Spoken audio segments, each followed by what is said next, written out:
out of my head right now. That sounds a little religious, but that's not what I meant. Okay, so now is the moment we've all been waiting for. We, the sacred remaining General Assembly, we will seal the deal. This is where these yellow sheets of paper, which I conveniently left outside. Anybody? Okay. What do they say? Activism pledge, right? Is that what they say? Yes. Can everybody say that together? Activism. Right, with a little more conviction. Activism pledge, because that's why we're here. This is about study to action. This is about praxis. This is about making it happen, making the change, turning this country around. And this little sheet, this mighty sheet, is your first step in doing that. So we've learned so much. We want to start filling these out. We want to do a quick recap of some of these campaigns. I'm going to invite my colleagues up here. If you're in a group, we want you to get committed to these campaigns. If you're not in a group, we want you to start a group. If you are with a group that's not affiliated with us, we want you to affiliate with us. We want you. You want us. We want each other. And I am excited to let everybody kind of come up. And Maddie Barnett is going to be the first. And then we're going to quickly go through a sort of recap of some of the campaigns after all the campus organizers come up. Then we're going to talk briefly about Congressional Education Day tomorrow, and then we're inviting each of you up to talk about what you feel you want to do based on what you've learned here this weekend and what you've brought to us in the leadership skills and talents that you have. All right, Maddie Barnett. Woo! Hi.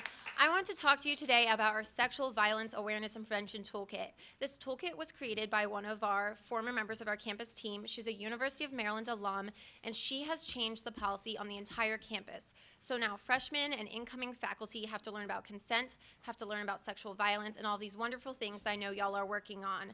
We would love if you could work on this on your campus. I know we've been talking about it in the workshops. We've been talking about it in the open discussions all around the hotel. So please, please, please go back to your campus, tell other people about what you've learned, and take action to prevent sexual violence. Thank you.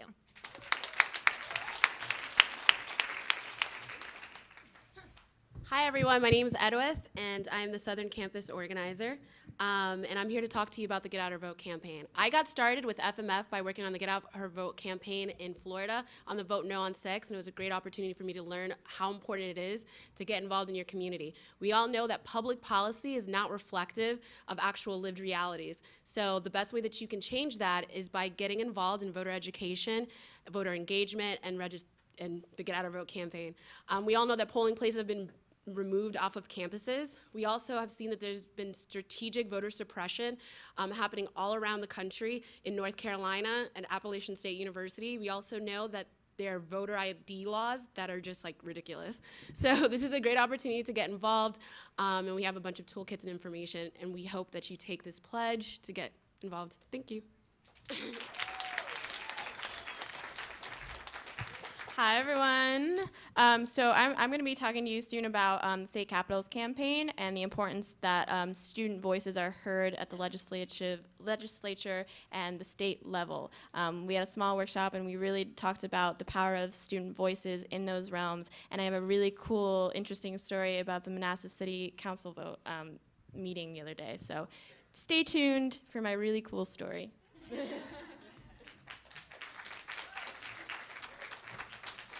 Hi everyone, I'm Carmen. I'm the online community organizer, and I know that not everyone can come to Congressional Visit Day tomorrow. There's a lot of people watching on Ustream right now who weren't even able to come to the conference, but you can totally take action with us online all the time if you go to feministcampus.org right now when you're done filling out your pledge. You can take action, tell your senators to ratify CEDAW, go to feminist.org, hit the Take Action tab, take action with us for reproductive health care, for family planning, for the ERA, for all of these different issues. And FLC punks, I hear you. There's a conference evaluation form.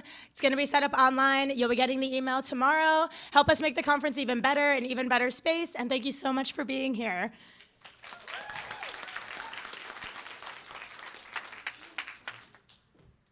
All right, right, people, if you're fired up, we got to get to work, all right? So we need to get to work on CEDAW. Do you guys remember what CEDAW is?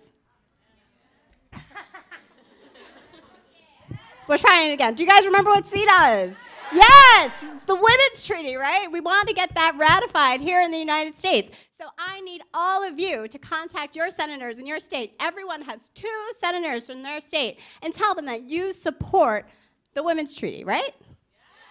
Yeah, so it doesn't matter where you're from. I mean, it would be great if you were from New Jersey, right? That would be great, but even if you're not from New Jersey, I'm from New Jersey, so I have love. But even if you're not from New Jersey, we need you to contact your senators and tell them that you support CEDAW because you support the ending of all forms of discrimination against women in the United States and around the globe.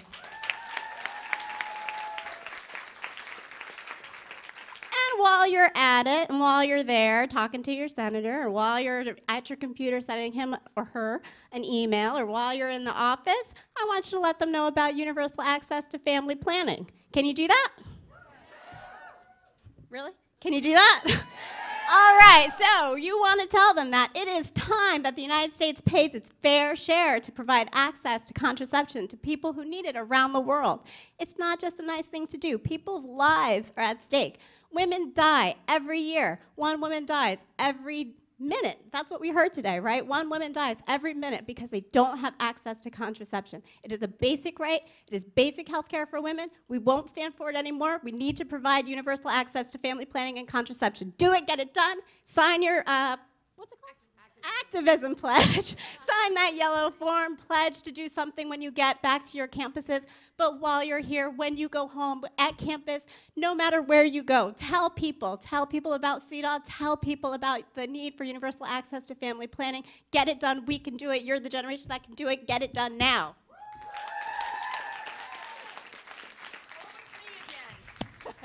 All right. Okay. Adopt a Clinic. Reproductive health care providers are under attack in this country, and it's part of a systematic campaign of intimidation, harassment, and yes, even actual violence. Who are these reproductive health care providers? They are clinics in communities all over the country that provide abortion, birth control, STI testing, cancer screenings, and in many cases, these clinics are the only healthcare provider in the entire community, serving low-income, underserved communities. These are the facilities that are embattled today for their very existence. They're having state legislative attacks that we've heard about this weekend, but you can make a difference. According to the Feminist Majority Foundation's 2010 survey on clinic violence, almost 24% of reproductive health care providers in the country today are experiencing a form of severe violence or harassment and intimidation. What does that mean? That means stalking. That means death threats. That means people outside that are impeding patients and healthcare workers' ability to get inside or outside of the clinic. That's what we're talking about. This is something you can help with. I want each of you to think about becoming an active participant in the Adopt a Clinic campaign. It is so essential. This is about access.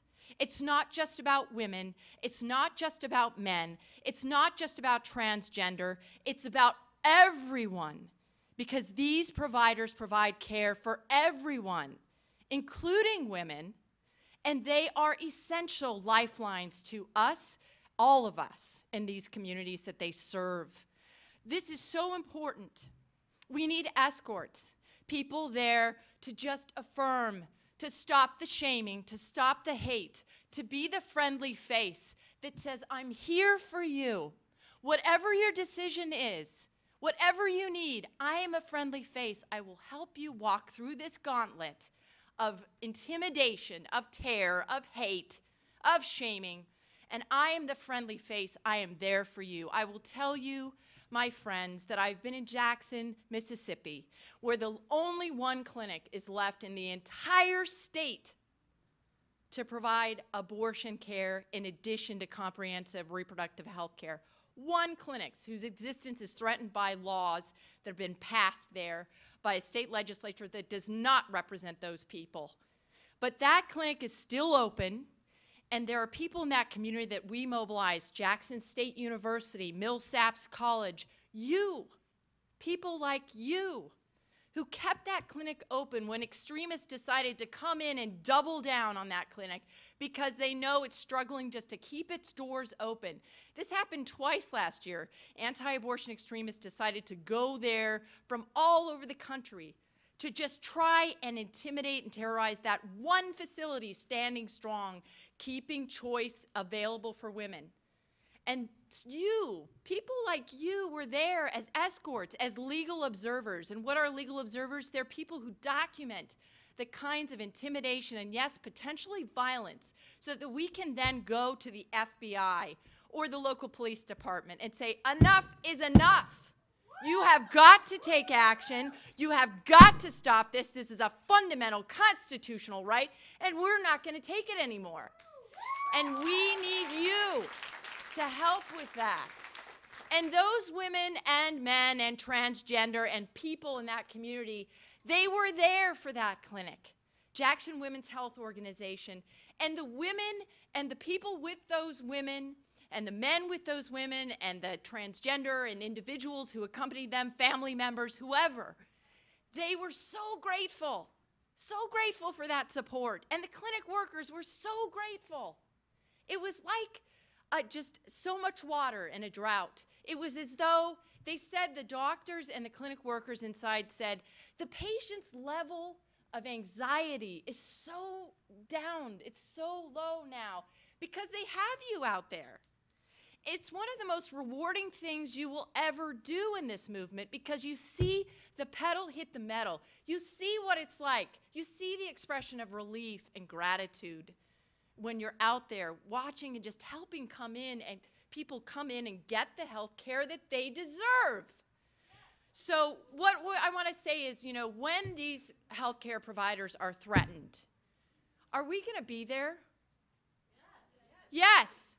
When they go to Wichita, Kansas, are we going to be there? Yes. When they go to Germantown and you have Frederick Community College out there helping, are we going to be there? Yes. Yes. When they go to Louisiana this summer, New Orleans, are we going to be there? Yes. Let's all come on. If they go anywhere else, Texas, Kentucky, are we going to be there? Yes, we are, because we need to maintain this fundamental access for women. Thank you very much. Hopefully you'll sign up. Okay, all right. Who is next? Good question. I'll go next. Okay. That was a very great speech, very hard to follow. So the Get Out or Vote campaign is a really great campaign that encourages students to get involved in voter education and just organizing around the issues within their community. A lot of us in different states face different issues, and a lot of them deal, like I know in Tennessee we have Amendment 1, which is coming in the fall. Is there anyone here from Tennessee still? No, bye Tennessee. No, they had to drive back, but it was great. Amendment 1 is a great example of how some of our fundamental rights are being threatened, especially in the legislature. Amendment 1 basically wants to change the Tennessee state constitution to give politicians the right to make decisions on women's right to choose. And it's basically opening up the door for trap laws. We all learned about what trap laws are, and CPCs and fundings and all these different issues. So organizing around that for Get Out or Vote means going to your classes, talking to them about these issues that are happening, doing presentations, organizing events, working with coalition partners, and they're basic, simple things. We all do events on our campuses. We all get together and already work with other coalition partners, so this is an opportunity to do this around this really important issue. So thank you. Get Out or Vote. There's something else I'd like to say about the Get Out Her Vote campaign. These legislators that are making these anti-immigration laws, anti-LGBTQ laws, anti-women laws, they're scared of the student vote. That's why they're creating voter ID laws, so student IDs cannot work to vote in the polling places. This is why they're taking polling places off of campuses, and you can make a difference. University of New Mexico, I see you. They did voter education, they registered voters, they drove voters to the polling places so that student voices would be heard. Thank you. Yes, they deserve a clap. And now in University of Missouri, we have student leaders who are getting a ballot initiative so that early voting can happen in their state, and students will have time to vote who have busy class schedules, who work jobs in addition to their classes. These are things that you can do on your campus so that your voice is heard, and these legislators who are so scared of you should be scared because you can make a difference.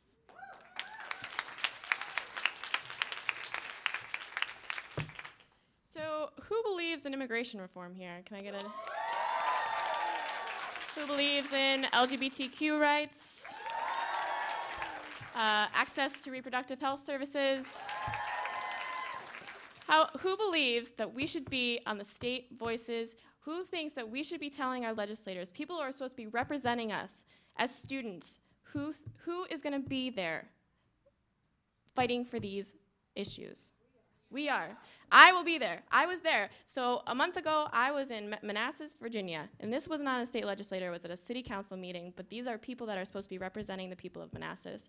And the entire city council, white men in suits, white old men, definitely over the age of 60, trying to take away the rights to reproductive health in their community. They were trying to take zoning laws, zoning ordinances, to get the right word, and make it impossible for an abortion clinic to be in their community. I had students from the University of Mary Washington there, and we were fighting for the right to keep those abortion clinics open. And you can do that too. When you have something going on in your community, in this nation, and you want your voices to be heard, we need to be at those tables. We need to be in those legislators' office, and we need to be heard. And the only way to do that is demand the right to be heard. And you all know that people in power do not want us to be there, right? They don't want us to be there demanding for our right to be there. But we have to, because without it, we get attacked. So I really, really hope that you all take the State Capitals campaign and run with it, because like Maddie said, they should be scared of us. That's all I have to say.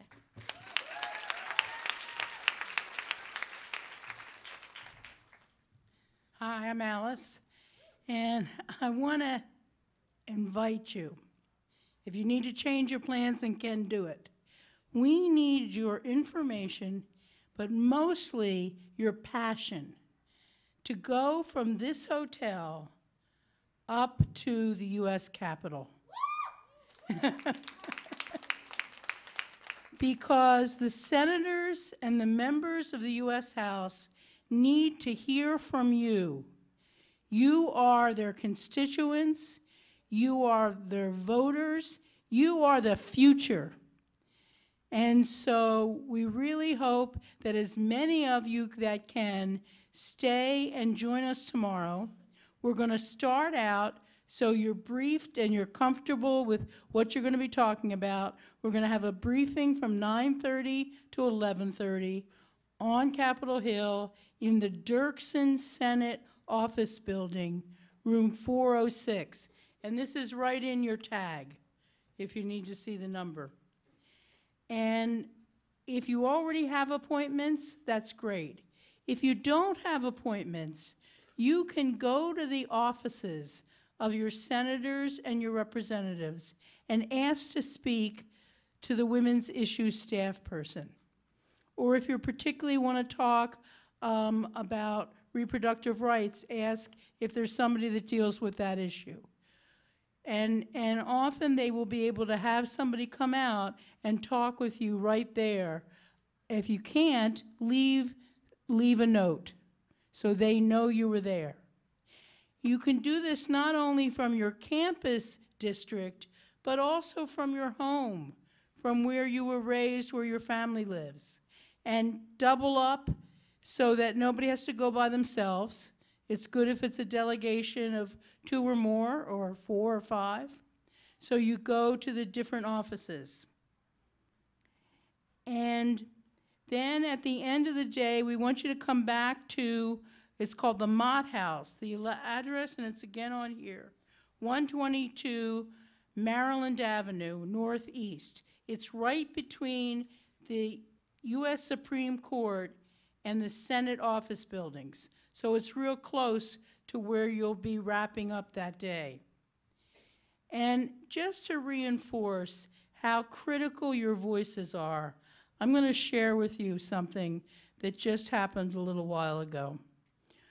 One of the folks that was with us all weekend just left a little bit ago. She got a call that her 26-year-old cousin, who she's very close to, married woman, wanted to have children, just died of an ectopic pregnancy. Do we need better health care for women? This could happen every day.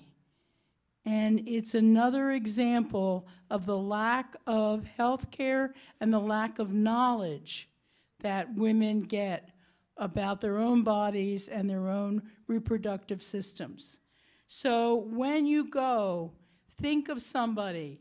Think of a friend who may not be with you here, but is an immigrant who's not got their papers. Think of somebody who isn't getting equal pay. Think of somebody, you know, all the different issues. These are real issues and they affect real people. And so we are so glad you're here, and we need you to carry this forward tomorrow and to beyond. And don't be nervous if you're going to see a staff member or even a member of Congress. Remember, they all have belly buttons, right? So if you sort of start to feel nervous, just think they got a belly button just like me. So but let your caring and let your passion come through, and it's very hard to ignore it. Thanks.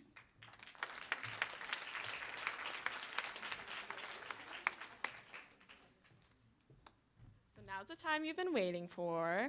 I'm going to ask, well, the campus team is going to ask any of you who are dedicated to doing anything on the activism pledges to come up and kind of just give a little short, you know, reason why you want to work on this. Why is it important to you? How are you going to go about doing it? So a few of you, if you want to all come up, any of the campaigns, just come up and line up on the sides here. In the middle, just kidding, right there with the microphones. Yes, they're for you. So we're going to line up there, and then if any of you don't want to talk and you just want to hand your activism pledge to somebody, we'll have boxes around the room and out the door, in the doorway. So go ahead. Hi everyone, my name's Alana. I'm a high school junior. I'm really excited to be here today. Before we talk about the campaign issues, I would just like to have a moment of silence for the person whose cousin just died. So if that's okay with you guys, just take a minute.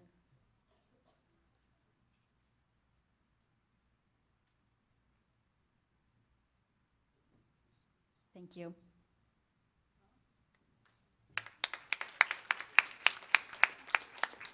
Next up to the mic. Hi, my name's Ariel Lankry. I'm the treasurer at the University of Central Florida. Woo! So for the past several years, our NOW has hosted a Take Back the Night event every single year. So I pledge to continue doing that and making the event even better, and including a survivor speak out with our march and a rally. And I pledge to continue doing this because I'm a survivor. Thank you so much. Hi, I'm Katie Nalbandi, and I'm from Salem State University. A lot of support. The first project that I've been thinking about all weekend is a movie project that is another program that comes to my school every year. A lot of people don't take it seriously. Oh, they take it seriously, or like they do things that are for fun, but there's also an opportunity to win money if you do something about a human rights campaign. So I'm hoping to use a lot of the topics that we've talked about and learned about to do a movie on rape culture and make something really powerful that way. It's a 5-minute movie, so and you have a week to do it.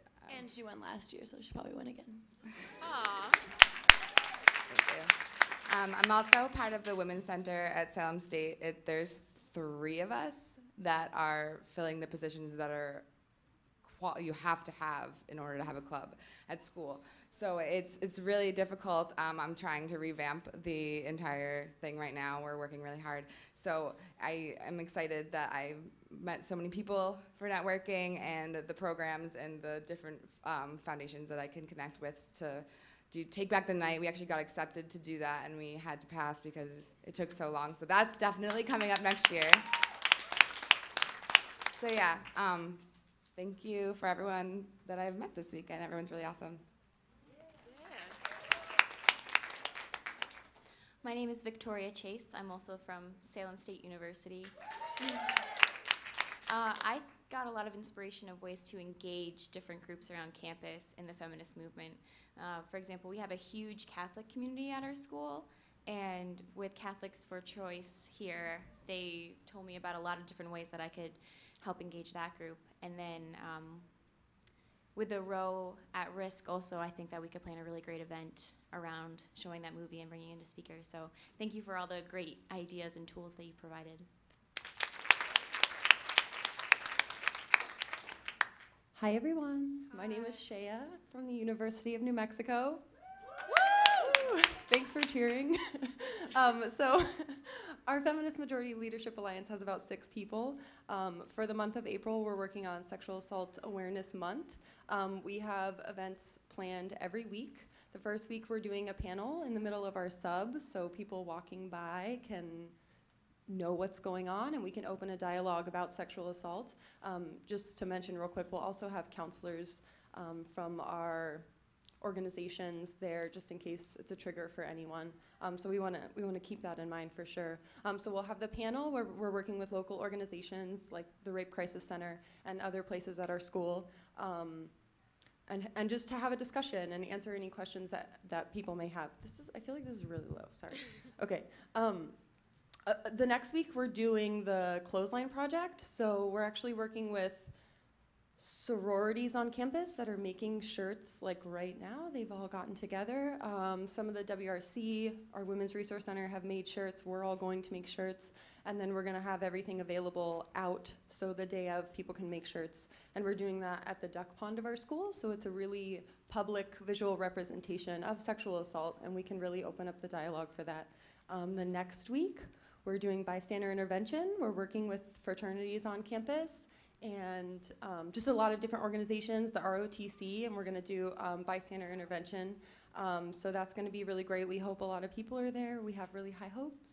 And the last thing we're gonna do to wrap it up is the handprint project, where basically we'll be in the middle of one of our really popular places on campus, and we'll be trying to get students to pledge that they won't be a bystander and they won't accept sexual assault on campus. The whole point of all of this is to just really bring it to light that this happens all the, I don't know why I'm gonna cry, I'm sorry. That this happens all the time and we don't talk about it, and it's really important. Sorry, I feel like such a nerd, I'm sorry. You're awesome, come on. Anyway, we're really excited and we think we have so many things planned that we hope that we'll really get to reach everyone on campus. We're at every spot of campus. We're in a bunch of different places, super public places, and we're really excited to make a difference. Hey everyone, my name is Rachel. I am also with FMLA at University of New Mexico. In addition to our Sexual Assault Awareness Month, we are going to be pledging to do some clinic defense. We recently defeated a 20-week abortion ban in Albuquerque.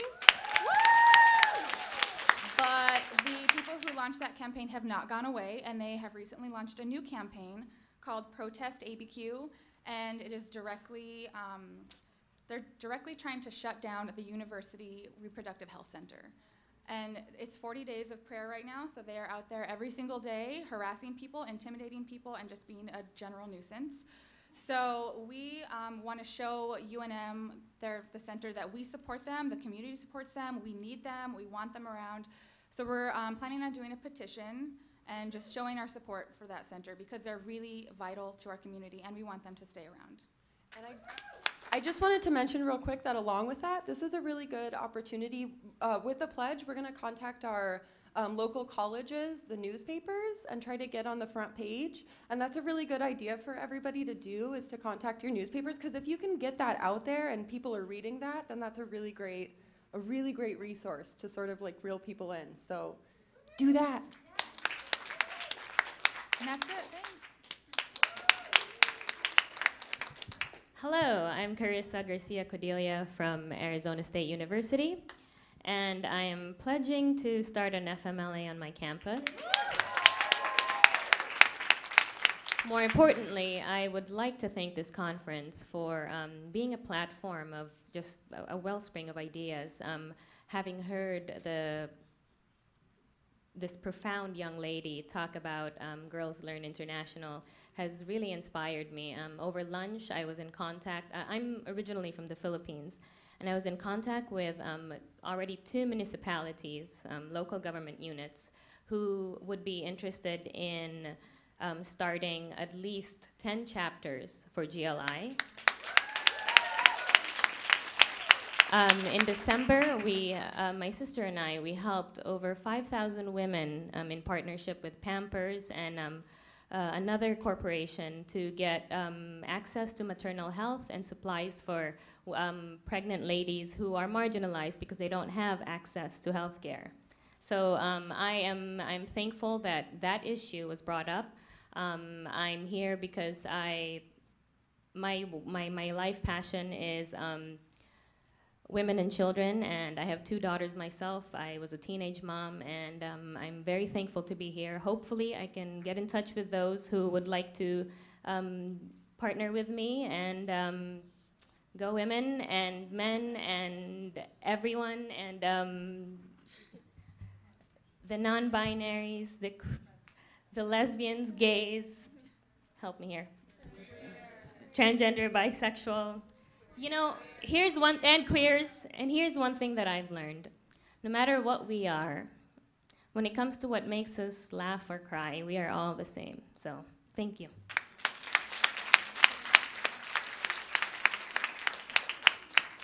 Hi, I'm Emily Eisen, and I'm actually a high school student. I'm a high school junior. A few things I wanted that I'm bringing back from this conference is, number one, there was a lot of focus on, sexual harassment and all I don't have the sheet with me, the policies about, sexual assault and harassment on college campuses. And at my high school, there is no policy or no real action being taken against those things. So I wanted to maybe go to the administration and talk about, all these things that are happening on campus that they turn a blind eye to. Last year, a lovely young man came up to me and he said, "I haven't raped you yet." So, okay, there's that. And also, I'm gonna start a GLI chapter. And also, just like, especially as a young teenage girl, access to contraception is very important to me. And yeah, yeah. So I want to, just get more awareness about, telling teenage girls they don't have to be shameful about taking birth control, and they don't, because girls come up to me all the time saying, "I feel like a slut for taking birth control at school." Like, it's just bad. So there's a lot of stigma around teens taking birth control, and I want to eliminate that, especially at my campus. And also, as a survivor, I'm a survivor of sexual assault, and it's nice to be in a place where I know that I'm accepted. So I just want to thank you guys for creating a space that was accepting for that. And yeah, so.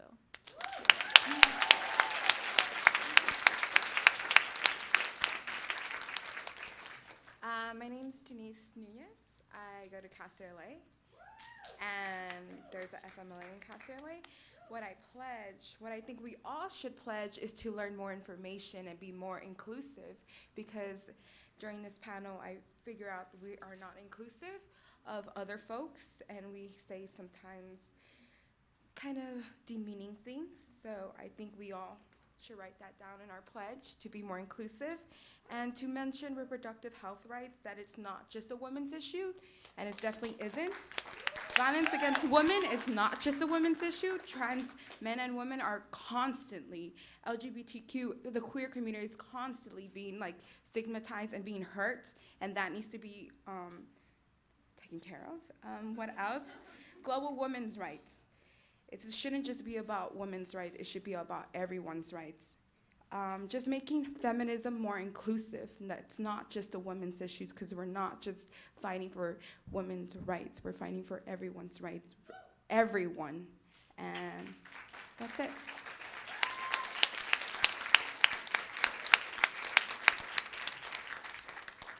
Hi, my name is Danielle. I go to Salem State University.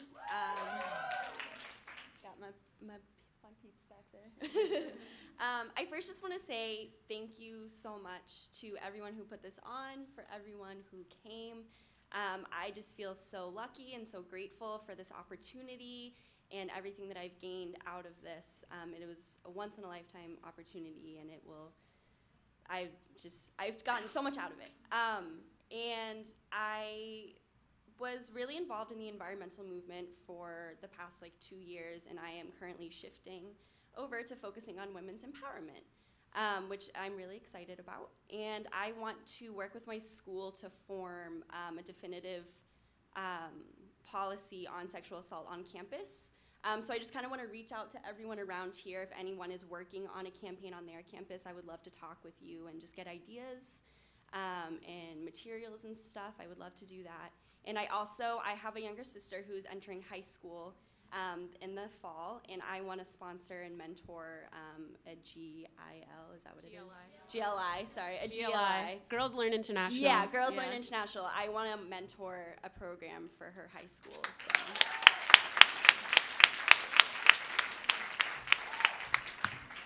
Thank you all so much. We're excited to hear about the work that you are going to be doing, and definitely update us when you do this and connect with us so we can share with our other networks all of the great work that you're doing. So last but not least, we have the 3 biggest delegations here, and we would like to recognize y'all. And these 3 schools will get, all of the delegates in these schools that came will get a free Ms. subscription and 50% off of the conference next year. So the first school that I know is here is Salem State. Thank you so much for coming, and we love big groups, so we really appreciate you, and we really look forward to you being here next year. So the next school, I'm not sure if they're still here. SUNY Purchase, you still here? They left. Okay, well, let's give them a hand. How about University of South Carolina? Well, let's give them a round. They left, but tweet at them. So yeah. One more. I want to recognize the campus, the community college that came the longest distance, and that's the North Seattle Community College. And yeah, and we're going to also extend the same thing to you all, the Ms. subscriptions and half off the next one, because we want you back. Thanks. And what she said. What?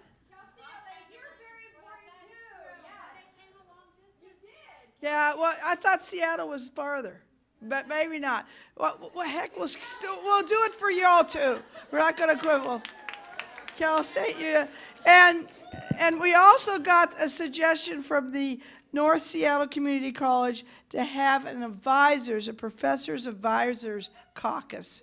And so encourage your advisors to come next time, and we'll form one. Thanks a lot.